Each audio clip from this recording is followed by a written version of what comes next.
எல்லோருக்கும் வணக்கம். சிலுவை தியானமும் ஜெபமும் அப்படிங்கிற தலைப்புல நம்ம இன்னைக்கு பார்க்கறது இயேசுவுக்கு தண்டனை, நமக்கு விடுதலை. லூக்கா 23வது அதிகாரம் 15-17 வரைக்கும் வாசிக்கிறேன் பாருங்க. உங்களை ஏரோதினிடத்திற்கும் அனுப்பினேன், அவரும் இவனிடத்தில் குற்றம் காணவில்லை, மரணத்துக்கு எதுவாக இவன் ஒன்றும் செய்யவில்லையே, ஆனபடியால் இவனை தண்டித்து விடுதலையாக்குவேன் என்றான். பண்டிகை தோறும் அவர்களுக்கு ஒருவனை விடுதலையாக்குவது அவசியமா இருந்தபடியால் அப்படி சொன்னான். பிலாத்து பாருங்க, இயேசுவை விடுதலையாக்கணும், இவர் எந்த குற்றமும் செய்யல, இவர் நீதிமான் அப்படிங்கிறதால பிலாத்து இயேசு விடுதலையாக்கணும் அப்படின்னு நினைக்கிறான். ஆனா மக்களும் பிரதான ஆசாரியர் என்ன சொல்றாங்க, எங்களுக்கு பரபாசை விடுதலை பண்ணுங்க, இயேசுவை நீங்க சிலுவையில் அறைங்க அப்படின்றாங்க. பரபாஸ் அப்படிங்கிறவன் யாருன்னா, அவன் ரோமர்களுக்கு எதிராக கலகம் பண்ணுவன், அவன் கொலை குற்றவாளி. அவனுக்கு தான் சிலுவை மரணம் ஏச்சது பாருங்க. பரபாஸ்க்கு தான் சிலுவை மரணம் ஏச்சது. ஏன்னா அவன் அவ்வளவு பெரிய கலகம் உண்டு பண்ணியிருக்கான், அவ்வளவு பெரிய கொலைபாதகனாக இருக்கான். அவனுக்கு சிலுவை ஏச்ச ஒரு தண்டனை. ரோமர்கள் பாருங்க, அந்த காலத்துல சிலுவை அவ்வளவு பெரிய தண்டனை யாரு கொடுத்தாங்கன்னா, ரொம்ப பெரிய குற்றம் செய்தவர்களுக்கு மட்டும்தான் இந்த சிலுவை தண்டனைய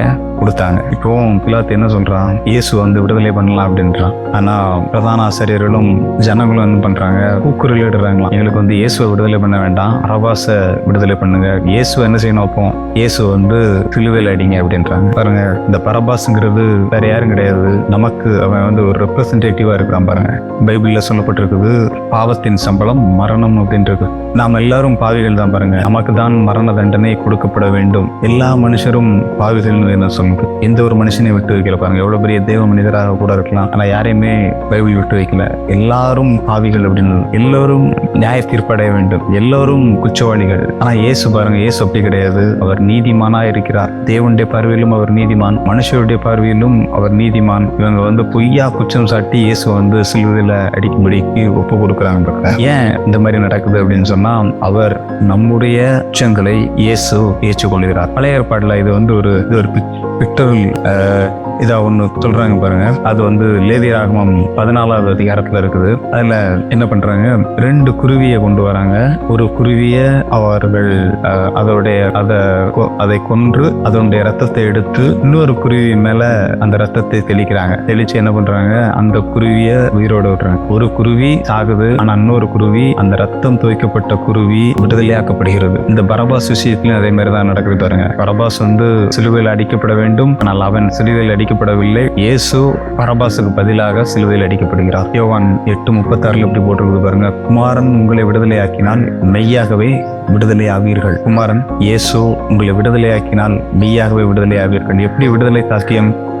இயேசு நம்முடைய பாவங்களை ஏற்றுக்கொள்ள வேண்டும், இயேசு நமக்காக கல்வாரி சிலுவையில் அடிக்கப்பட வேண்டும், இயேசு நமக்காக ரத்தம் சிந்தப்பட வேண்டும். அந்த ஒரு வழிதான் இருக்குது பாருங்க.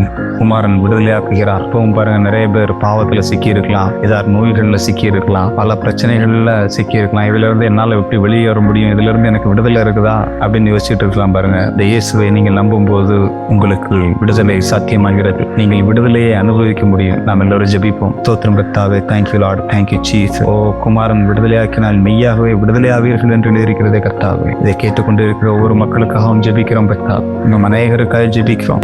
அவர்கள் ஆண்டவரே, நிறைய காரியங்களில் இருந்து அவர்களுக்கு விடுதலை தேவைப்படுகிறது கர்த்தாவே. பாவத்திலிருந்து விடுதலை தேவைப்படுது, நோய்களில் இருந்து விடுதலை தேவைப்படுது கர்த்தாவே.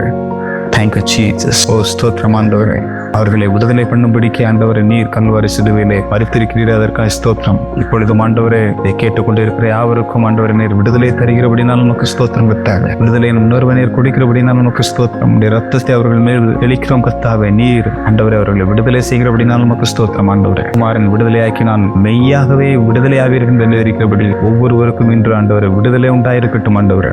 சுதந்திரமாய் அவர்கள் உமக்கு ஆண்டவரே உமக்காக வாழ நீரை பொறுப்படுத்திக் கொள்ளும். ஆசீர்வதியும் இயேசுவின் நாமத்தில் ஜெபிக்கிறோம் பிதாவே. ஆமென்.